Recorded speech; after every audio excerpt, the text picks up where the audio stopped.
Historical theology is a discipline that is a nexus of several things, and in my view there is not enough regard for it in what we learn when we study it. This is why I found Crawford Gribben's recent book so good. Gribben is a professor at Queen's University in Belfast in the School of History, Anthropology, Philosophy, and Politics. He is one of the few scholars doing research on the life and influence of John Nelson Darby, which is another reason his book is important. Gribben's book is J. N. Darby and the Roots of Dispensationalism. It is published by Oxford University Press. Darby is a figure many people love to vilify, but in my experience, few who do so have actually read any of Darby's writings. This vilification is usually in the form of a critique of dispensationalism and decrying the system that Darby putatively invented. Gribben's work puts Darby in perspective both of his own times, what was going on in England and in the world in the 19th century, but also shows how later adoption of Darby's ideas took his thought in quite different directions Darby himself would never have approved of. It has long been my personal view that far too many people reduce dispensationalism to eschatology as the sole feature, so I was encouraged to see Gribben note that one cannot separate Darby's eschatology from his ecclesiology, though this is indeed what later generations have tried to do. Gribben considers Darby's theological views under four main headings: soteriology, pneumatology, ecclesiology, and eschatology. He shows Darby's development of his own ideas over time, but also how deeply informed he was by the theology that preceded him. Indeed, Gribben argues that Darby operated from the Reformed tradition as his starting point. He was, after all, a Calvinist who affirmed limited atonement. While some may think that Darby would consider that his eschatology was his most important work, Darby himself did not.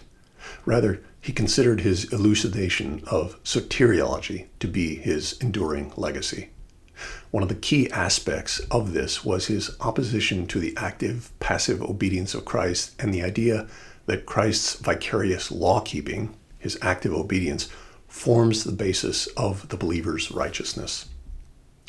Gribben cites Darby, saying, "We are not justified by works of law, by whomsoever done, but entirely in another way. It was never God's intention to bring in righteousness by law.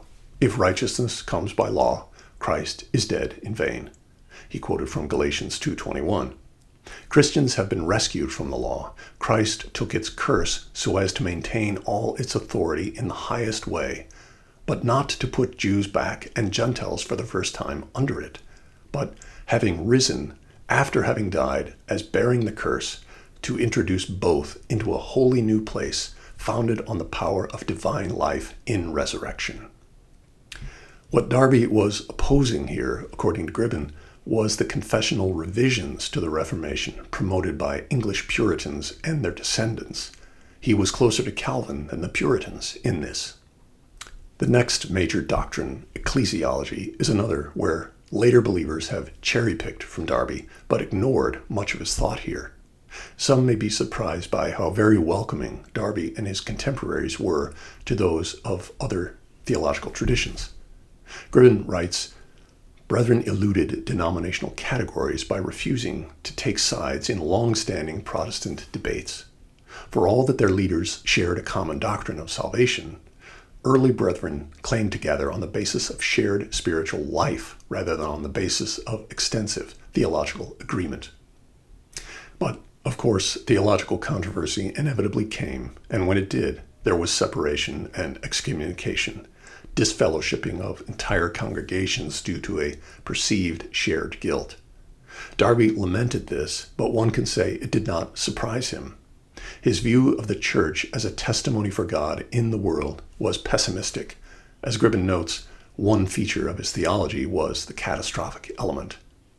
He expressed this as the ruin of the church, meaning not that God would not prevail, or that God's guarantee that the gates of hell would not prevail against the church had failed, but that man's attempts to fix what sin had broken were misguided. He noted that many New Testament epistles dealt with an already present departure from the truth. Gribben writes, his conviction was that the ideal form of the church was to be found in the New Testament, but he became more than ever convinced that the church of the New Testament could not be restored. The exclusive brethren were not repristinating anything. Instead, they argued that apostolic order could never be revived and met on the principle that recognized its irretrievable failure. I have found this too to be a widely misunderstood position of Darby's. Now, I think one can argue about whether he was right about this, but one must first understand exactly what Darby's claim was. Darby's Ecclesiology came in for special scorn by opponents during his life, and Gribben exposes a perennial problem in any theological exchange. One must understand exactly what your interlocutor teaches and believes. In several cases, Gribben shows how those writing rebuttals of Darby's view either did not understand what he said or at times made claims that were wholly unsupportable and offered no citations from Darby's work. Given this pessimism about the public testimony of the church, one might think Darby was in full support of breaking fellowship with those who didn't see things as he did. This is a paradoxical aspect of the man. Early on in the Brethren movement, there was contention and a parting of ways, which led to the exclusive brethren and the open brethren. Darby became the de facto leader of the exclusive side, but he also had an aversion to sectarianism. In later years, when others began to write reflections on the earlier years and to consider what truths the movement had recovered, he was quite skeptical of the entire exercise. In 1878, when Andrew Miller wrote a sketch of the Brethren movement, Darby suggested that the movement was slipping into sectarianism. He feared that its self-regard evidenced sectarian pretension. In other words, Darby had no illusion that any one group was immune to the lure of the flesh when they said, "We're different." With respect to pneumatology, Gribben notes that Darby held the church to be the sphere of the Spirit's operation in a unique way, that is, quite different from the Spirit's work in prior ages and in Israel. This is also why Gribben says that the major features of Darby's theology cannot be separated. Darby's pneumatology goes hand in hand with his ecclesiology. Darby felt that evangelicals were not accounting for what has been called salvation history, that what we now have did not exist before. The church, then, being Christ's body, could not exist before the head was in heaven, as Ephesians 1 teaches clearly, nor the habitation of God through the Spirit when the Spirit was not sent. This is what made the church a charismatic reality. Before Christ's exaltation, Darby claimed, there had never existed an assembly that was the habitation of God through the Spirit. The failure to see what God had done and was doing in his gathered saints since the ascension of Christ and descent of the Spirit accounted for all manner of misunderstandings of what the church is, who believers are, and the way in which the Spirit is ministering Christ to believers. His views here made adjustments to what Reformed theology sometimes taught and held. Gribben writes, while the Reformed confessional tradition had emphasized the need for introspection, in which believers gained assurance of salvation by diagnosing evidence of sanctification, Darby argues that believers should ground their hopes in the work of Christ for them rather than the work of the Spirit in them.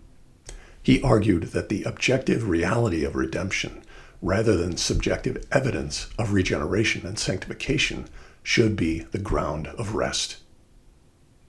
Darby's pneumatology also shows the interconnectedness of his theology and how the distinctiveness of the Spirit in this age supported his view of Israel and the church as different.